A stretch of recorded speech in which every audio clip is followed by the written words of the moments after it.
phase 2 of our 3-month trip around Japan. 2 weeks, 1 camper van, and virtually the whole of Honshu to explore. This is Van Life Japan, where we traded our Sapporo apartment for 4 wheels and complete freedom.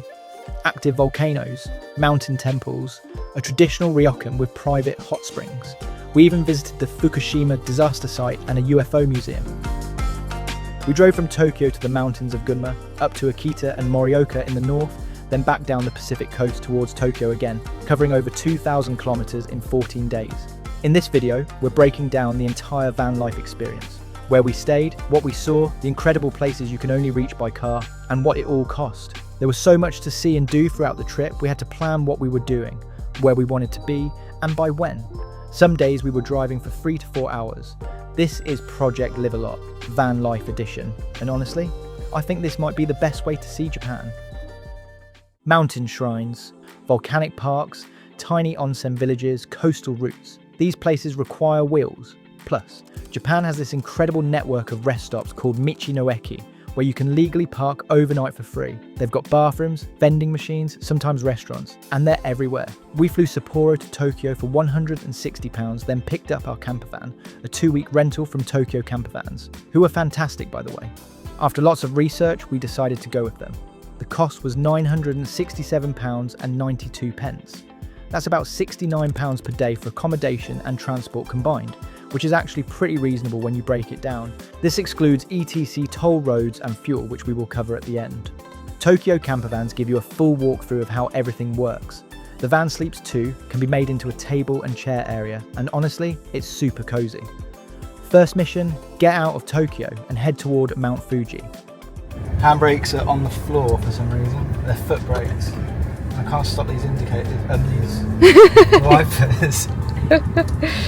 Welcome to Tokyo. Yeah.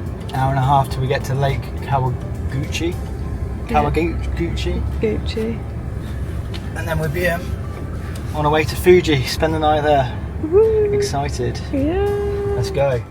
Mount Fuji is Japan's tallest mountain at 3,776 meters and arguably the country's most iconic landmark. It's about 100 kilometers southwest of Tokyo, and the area around it, known as the Fuji 5 Lakes region, is absolutely stunning. Now, we got lucky and unlucky at the same time. We got an incredible view of Mount Fuji, but had to wait until a storm disappeared. The area and lakes are stunning, and it's somewhere we'd like to revisit to spend more time. That first night, we stayed at a Michi no Eki near a lake. These rest stops are genius. You just pull in, park up and sleep. The next few days were all about exploring places we'd never have reached by train. First stop, Erinji Temple in Koshu, Yamanashi Prefecture. Yamanashi is the prefecture that houses Mount Fuji, and it's known for its mountains, hot springs and wine production. Erinji Temple is this beautiful mountain temple. Hardly any tourists, just peaceful temple grounds surrounded by forest. These smaller temples are where you really get that serene Japan experience without the crowds. And to be honest, the only reason we went here was because it's called Erinji, so Erin made it her own. Then we drove north into Gunma Prefecture, a mountainous region famous for its hot springs and traditional culture. We headed to Shorinzan Daruma-ji temple in Takasaki City. This place is famous for Daruma dolls, those round red good luck charms you see everywhere in Japan. There was also a Daruma museum, which is well worth the visit. We did a Daruma painting workshop here where you paint your own Daruma doll, make a wish and fill in one eye. When your wish comes true, you fill in the other eye. It's a traditional Japanese thing, and honestly, it's a really cool souvenir to make yourself, rather than just buy. Now, driving through Japan's a new one. Tunnels which are miles long, mountain ranges and very, very winding roads. Erin even saw a monkey, which is cool. Yeah! Very windy roads. Going to Mount Osama. It's very steep and windy to get there. So you'll go up the mountains.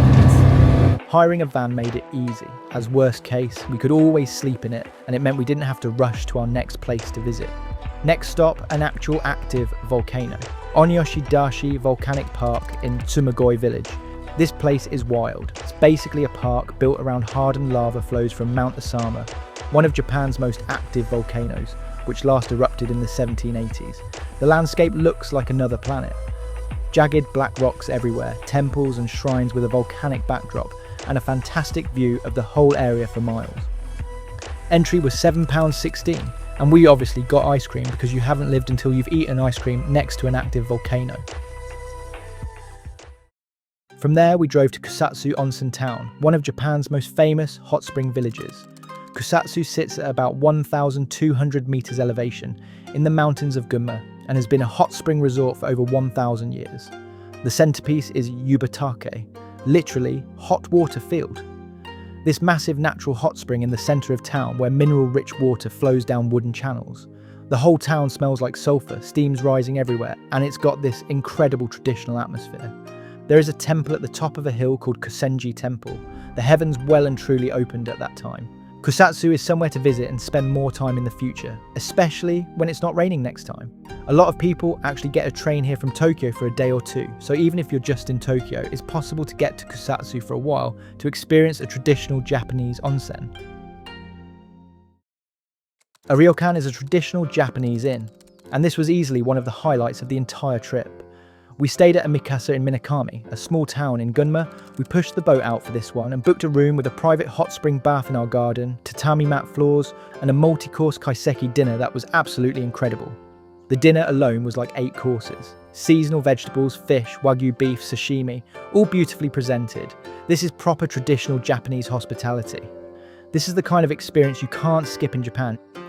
We actually stayed 2 nights at the Ryokan because after driving for days, we needed a proper rest. The next morning we had traditional Japanese breakfast, grilled fish, miso soup, rice, pickles and natto. Natto is fermented soybeans and it's divisive. It's sticky, slimy and smells strong. One of us loved it, one of us did not. We kind of regret not checking out the area more, but honestly, we wanted to chill. Cost. Traditional Ryokan with dinner for 2 nights, £430. Quick tip. It can be quite difficult to find ryokans online, but we booked ours through hotels.com. Our Japanese tutor gave us a little tip though. Make sure you're getting natural onsen spring water and not reheated water. The real deal comes straight from underground at 25 degrees Celsius or higher and has natural minerals in it. Legit onsens will actually have a certificate displayed showing the water analysis and where it's sourced from. The difference between natural spring water and reheated tap water is massive, so it's worth checking. Still in Gunma Prefecture, we stopped at Fukushima Falls in Numata City. This is called the Niagara of Japan. Bit of an exaggeration, but it's still impressive. The waterfall cuts through a narrow gorge and there's a walking trail along the edge. Entry's free, you just pay for parking, which was a few quid.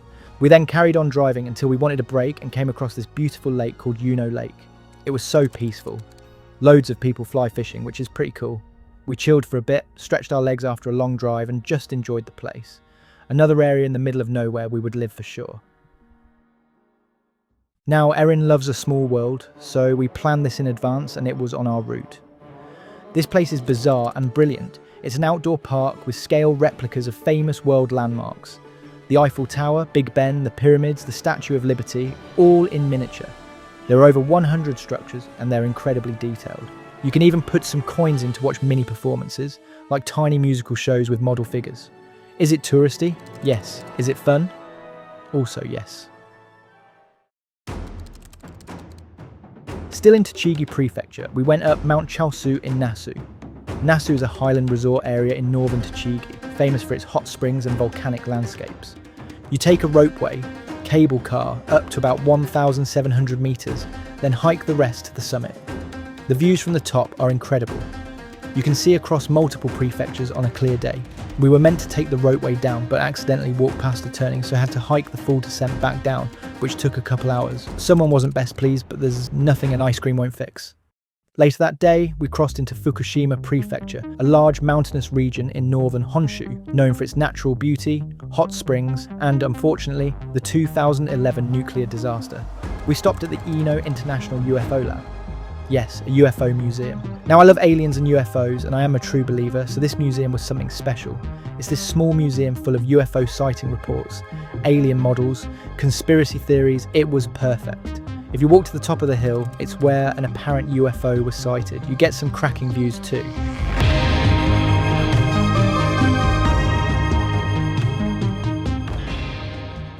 We kept driving north into Yamagata Prefecture, a rural mountainous region on the Sea of Japan coast, famous for its temples, hot springs, and heavy winter snowfall. We came to visit Yamadera Temple in the peak of summer. It was boiling and sweaty, but was worth it to see one of the most famous mountain temples in Japan. This temple was built in 860 AD, and to reach the main hall you climb over 1,000 stone steps up the mountainside. It's a proper workout, but the views from the top are stunning. Temples built into cliffsides, forest all around, mountains in the distance, and there's a reason this place is famous. It's absolutely beautiful. After the climb, we drove deeper into Yamagata to visit Ginzan Onsen, another hot spring village. This place looks like it's straight out of a Studio Ghibli film. Traditional wooden buildings lining a narrow stream, lanterns everywhere, mountains surrounding it. Ginzan became famous as a silver mining town in the Edo period, and the onsen town developed around the hot springs discovered here. We had lunch here, walked around, saw another waterfall they have here, and just took it all in. Even if you're not staying overnight, it's worth visiting just for the atmosphere. We kept driving north into Akita Prefecture, our most northern stop on the main island of Honshu. Yeah. On the road to Akita baby. Driving, got just under 2 hours to go. Akita is on the Sea of Japan coast, known for its rice production, sake breweries, and the famous Akita dog breed. You will see Akita merch absolutely everywhere. It would be rude not to get an Akita souvenir, so we did. We visited Hachiman Akita Shrine and the surrounding area, visited Akita fish and meat markets, which were fun to see, and some of our first on our travels, and visited vintage and local shops. But we have a confession. Since we're getting things off our chest here, I got a confession to make. We checked into a hotel. After a week of sleeping in the van, a proper shower and a real bed felt incredible. Cost £61.83 and worth every penny just to reset. Akita was a strange place. It was a bit dated, but the layout was different to a lot of places we visited. It had tired parts, modern parts, wide streets, and a pretty impressive lotus pond that allowed you to be transported into this alive, green space, which wasn't a traditional park. The actual parks and temples were so quiet, we had the whole place to ourselves. We saw an Akita dog in a tent, which although was fanned pretty thoroughly, didn't feel necessary. It was free as well in the middle of a park, strange attraction that didn't sit fully right.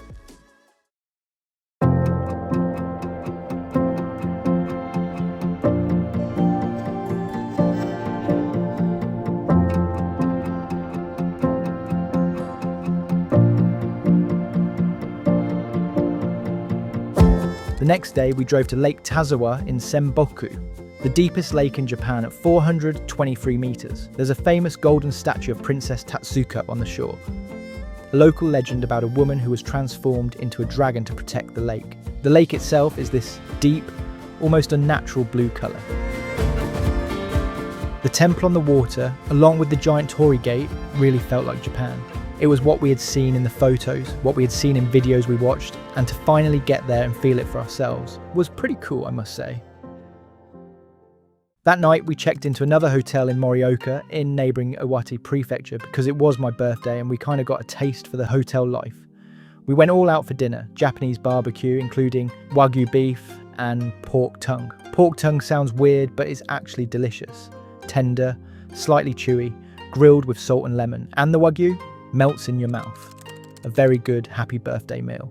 I would never have guessed a few years ago I would be turning 34 in Japan. What a time to be alive.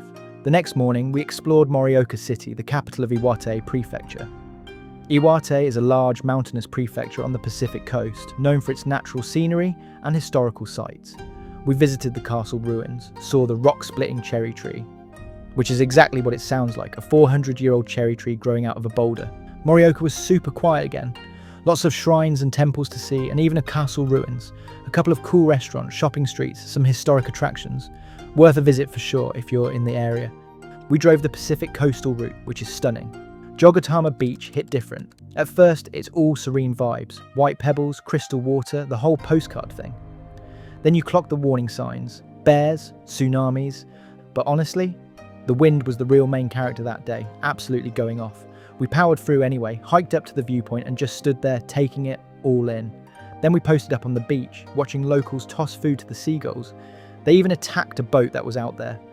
It was a lovely area and we would like to visit again one day. Still in Iwate Prefecture, we drove to Hirezumi to visit Chusonji Temple, a UNESCO World Heritage Site. This temple complex dates back to the 12th century and includes the famous Golden Hall, a building completely covered in gold leaf. Hirazumi was once the political and cultural center of northern Japan during the Heian period, rivaling even Kyoto in wealth and power, and it's genuinely breathtaking. Nearby, we also visited Tokoku Seikoji Temple, which is built into a cliff face. A truly one-of-a-kind temple and worth visiting if you're in the area. Much smaller than Chusonji, but became one of the coolest temples we'd seen so far on the trip. This was the place to really experience a quirky Japanese temple and garden. Allow as much time as you can here to take it all in. Then we drove south into Miyagi Prefecture and headed to Matsushima, considered one of the 3 most scenic spots in Japan. It's a pretty nice coastal town, lots of tourists, lots of things to do. I actually quite liked it and added it to a list of places I would consider living in Japan one day. It's a bay dotted with over 200 pine-covered islands. We tried oyster curry bread for the first time. Interesting to say the least. Nice taste. Not sure on texture. We also visited this intricately designed Buddhist island temple dating from 1604. We took a boat tour around the islands for £13.59, which gives you views you can't get from land. It was okay as far as a boat tour is concerned, but I wouldn't bother if you're tight for time. We also walked to an island garden called Fukushima over a long, pretty photogenic red bridge. When you get to the other side, there's some flower gardens, traditional shrines, cool views, and a little forest walk to enjoy.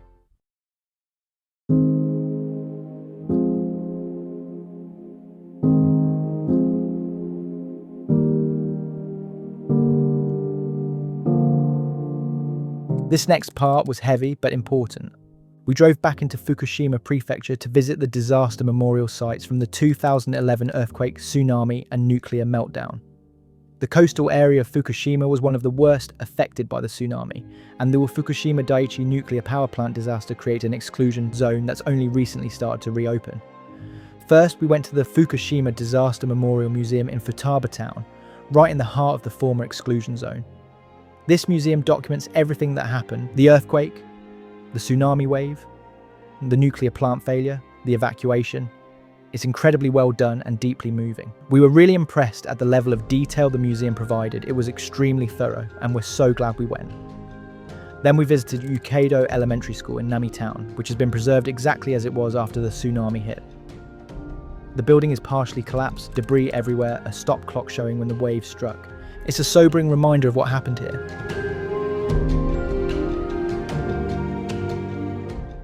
From Fukushima, we drove south through several prefectures. We stopped at Bentenjima Island Shrine at Hisanohama Hitachi Beach, one at a tiny shrine on a rock island just offshore connected by a walking bridge. Amazing little shrine, which is nothing like any other shrine we saw on our trip. We also visited Fukuroda Falls in Daigo Town, Ibaraki Prefecture, one of Japan's most famous waterfalls with 4 tiers cascading down the rock face. This was a strange waterfall attraction, with evil lair-like tunnels, cute little photography opportunities, suspension bridges, and a questionable heart-shaped rock. Might have just made it out.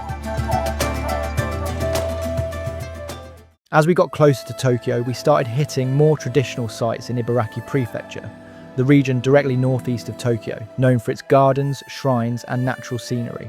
We found a bamboo forest near one of the Michi no Eki. Just stumbled upon it. That's the beauty of van life. You find stuff you'd never plan for. We visited Kairakuan Garden in Mito City, Ibaraki. One of Japan's 3 great gardens. It's famous for plum blossoms in spring, but even in summer it's beautiful. You have to pay to go in, but being a famous garden and all, we wanted to see what it was like. Inside the garden, there's a traditional Japanese house called kabunte.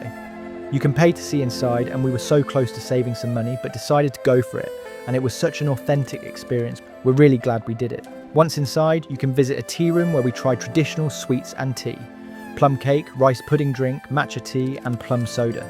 Sitting in a traditional tea room overlooking the garden. That's the Japan experience. We stopped at another beach, flew the drone again, then checked into a hotel in Ibaraki for £77. That night, we found karaoke in the hotel. Cost £1. Yes, £1. We sang terribly for an hour, and it was brilliant. Our last full day with the van, we drove into Chiba Prefecture, the region just east of Tokyo where Narita Airport is located. We visited Naritasan Shinshoji Temple in Narita City. This is a massive temple complex and one of the most visited temples in Japan. The temple was founded over 1,000 years ago and is dedicated to Fudo Myu, a Buddhist deity. We explored the grounds, bought incense sticks for 50 pence, walked through the traditional shopping street, Naritasan Omotesando, that leads to the temple. Lined with shops selling snacks, souvenirs, traditional crafts. We had lunch while it rained, then drove back to a Michi no Eki for one last night in the van. The next morning we returned the van, had breakfast at McDonald's, and got caught out in Tokyo's biggest typhoon of the year. Would we recommend van life in Japan? 100% yes. If you want luxury and comfort, this isn't it. If you want complete freedom to explore Japan beyond the train lines, this is perfect. The Michi no Eki system makes it so easy. Free overnight parking, clean facilities, safe spots all over the country. Each Michi no Eki is different as well, focusing on local products and traditions to differentiate from each other. You see parts of Japan you would never see otherwise. Mountain temples with no one there, tiny onsen villages, coastal roads with zero traffic. You drive past rice fields and through forests and along coastlines, and you just stop whenever something looks interesting. Alright, let's talk money. Here's exactly what we spent over 14 days. Transport total £1,255.23. The van cost £967.92 for 2 weeks.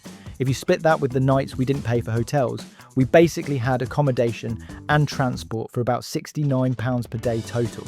That's incredible value. The fuel was about £200 for the 2 weeks, surprisingly good value, and the ETC, which are fees to use certain toll roads, there are lots of them, equated to about £54, which again, considering how far we drove, was good value. And parking came to £33.84, mainly parking in cities and at attractions.